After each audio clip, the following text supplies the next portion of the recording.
आगे सोर होलो गौआ आगे तोर होलो बहू आगे सोर होलो गौआ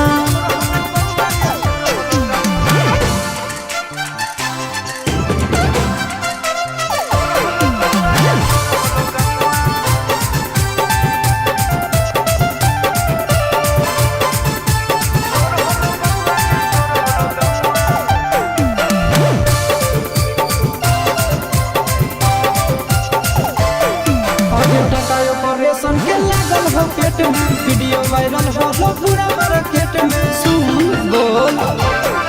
अरे बेटी ही रे इज्जत दर घर के पापा विदा कैले है शादी करके अरे खेते से चली ले भगदड़ के कौआ खेते से चली ले भगदड़ के कौआ आगे तोर होलो बहू आगे सोर होलो गौआ अरे चुप रहा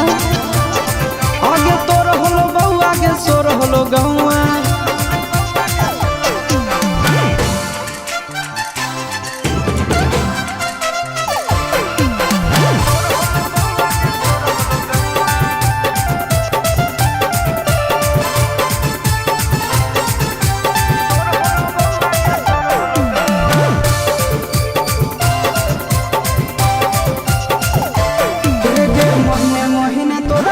हमरा बोतल को के तोरे भजैया